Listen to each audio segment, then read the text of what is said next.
paano kung nag-load si customer tapos may sukli siya? Saan nga ba napupunta yung dapat na sukli niya?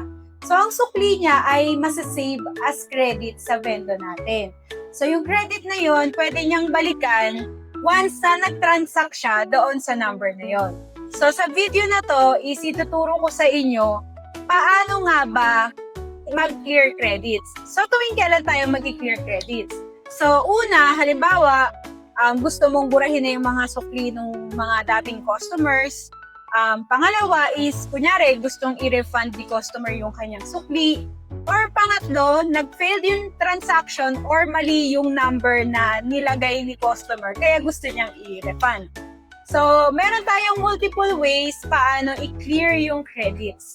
So, yung unang way natin is yung nandito sa interface ng tablet. So, dito sa tablet natin, click mo lang yung Inquire Credits. Tapos, ilalagay natin yung number ng SIM ni customer.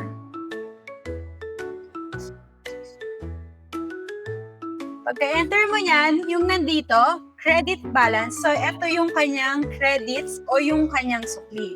So, halimbawa, gustong i-refund ni customer, click nyo lang yung clear credits, tapos magsasend ng OTP si Dafox sa kanya.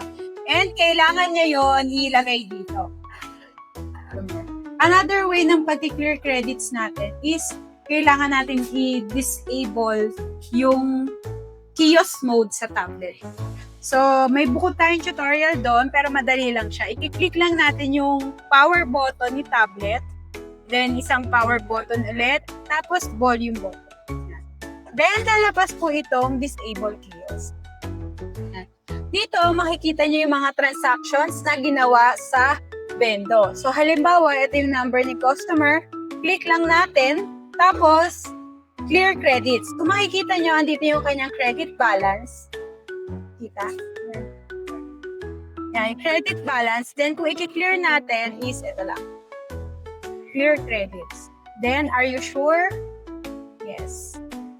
So, yun. Back to zero na siya. Another way naman, halimbawa, gusto mong burahin lahat ng history, click mo lang dito.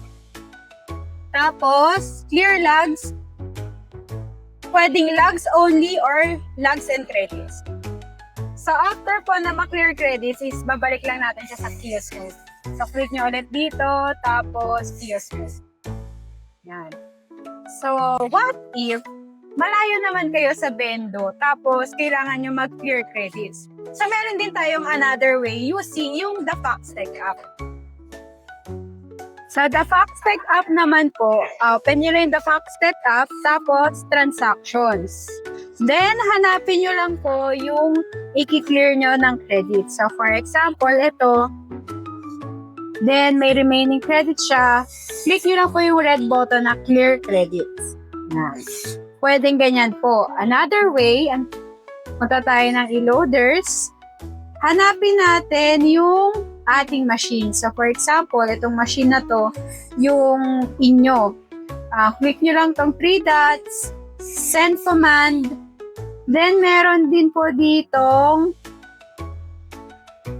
clear logs and credits. So, ito po yung para ma-clear credits yung lahat, para sa lahat ng number. Yung kaninang sa transaction, para ma-clear lang yung specific number na yun. Pero itong clear logs and credits, para po sa lahat ng number na makiklear yung credits. Ito naman pong show unused credits, para makita if may remaining credits pa po doon sa inyong account. So, ganyan lang po kadali yung pag-clear credits natin. Kung may natutunan ka sa video na to, ay i-follow mo naman ang aming page. Maraming salamat! Connect kita